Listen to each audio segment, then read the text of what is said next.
ये वीडियो केवल मनोरंजन के लिए है। इसमें दिखाई गई सभी घटनाएं काल्पनिक हैं। कमजोर दिल वाले दर्शक कृपया सावधानी बरतें। जंगल के बीच खड़ा वो मंदिर कोई आम इमारत नहीं, बल्कि एक जिंदा भूल था जो सदियों पहले जमीन के नीचे दफन होनी चाहिए थी, पर किसी अनजानी भूख ने उसे जिंदा रखा।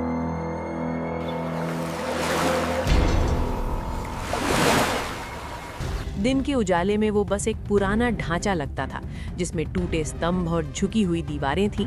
पर जैसे ही शाम होती और सूरज पेड़ों के पीछे डूबता,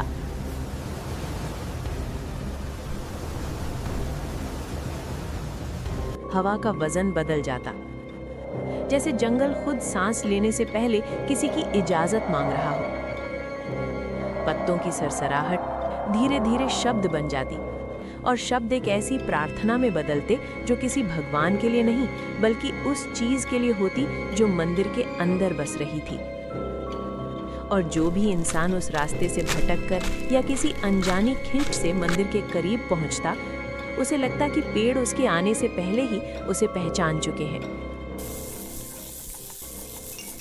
मंदिर के अंदर कदम रखते ही उसे महसूस होता कि जमीन उसके पैरों के नीचे से धीरे धीरे गायब हो रही है, और वो चल नहीं रहा, बल्कि हवा में लटक कर आगे बढ़ रहा है, जैसे कोई इनविजिबल रस्सी उसे खींच रही हो।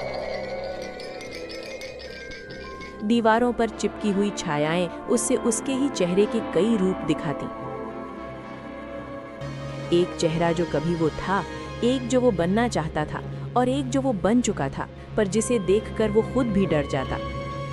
और बीच में खड़ी आधी टूटी मूर्ति की एक आंख अंधेरे में ऐसी चमकती जैसे वो पत्थर नहीं, बल्कि किसी और दुनिया का दरवाजा हो, जहां अनेक आवाजें कैद हों।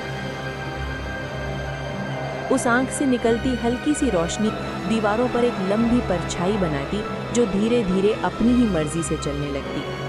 और तब कानों के अंदर एक ऐसी धुन उतरती जो ना पूरी मंत्र होती, ना पूरी चीख, बल्कि दोनों का एक घुटन भरा संगम होता, जो फुसफुसा कर कहता, तुम यहाँ आए नहीं हो, तुम्हें लाया गया है। और जैसे ही इंसान अपनी परछाई की तरफ मुड़कर देखता, उसे समझ आता कि वो अब उसकी नकल नहीं कर रही, बल्कि उसे देख रही है, उसे नाप रही है, उसे समझ रही है, जैसे किसी नए जिस्म की जांच हो रही हो। मंदिर के अंदर एक बंद दरवाजा होता, जिसके पीछे से कभी बच्चों की हंसी, कभी औरतों की चीख, कभी बूढ़ों की कांपती हुई प्रार्थना, और कभी सबकी आवाज एक साथ उभर आती, जैसे पूरा गांव एक ही सांस में कैद हो। और जब कोई उस दरवाजे को खोलने की कोशिश करता, तो उसकी ही परछाई उसका हाथ पकड़ लेती और कान के पास झुककर धीरे से कहती, अभी वक्त नहीं है। और उस पल इंसान महसूस करता कि उसके सीने के अंदर की रोशनी, उसकी यादें, उसकी पहचान धीरे धीरे खींचकर मंदिर की दीवारों में घुल रही है।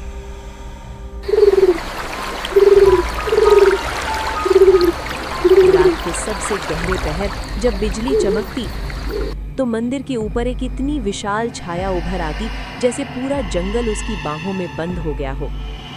और जो भी उसे एक पल के लिए देख लेता, वो अपनी आंखों पर भरोसा खो देता, क्योंकि उसे अपना ही चेहरा कहीं और जीता हुआ दिखता। फिर सुबह होती और कुछ लोग घर लौट आते, पर असल में लौटते नहीं, क्योंकि उनके साथ एक नया मेहमान होता।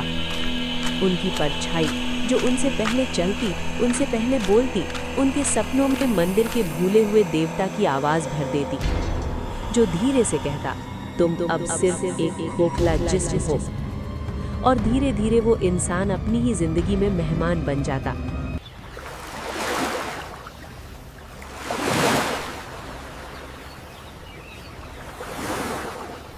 गांव के लोग देखते कि कुछ लोग अचानक खामोश हो गए हैं, कुछ अपनी ही परछाई से बात करते पकड़े जाते हैं, कुछ रात के अंधेरे में अपना ही नाम सुनकर जंगल की तरफ चल देते हैं।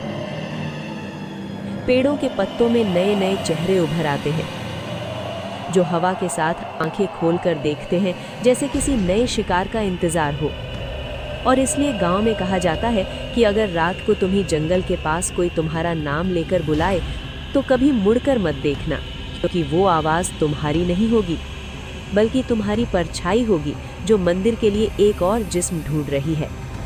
और जब किसी घर के बाहर रात को 2 परछाइयों के कदम सुनाई दे और अंदर सिर्फ एक ही इंसान हो, तो समझ लेना कि मंदिर अब सिर्फ जंगल में नहीं, बल्कि तुम्हारी जिंदगी, तुम्हारे घर और तुम्हारी परछाई के अंदर भी सांस ले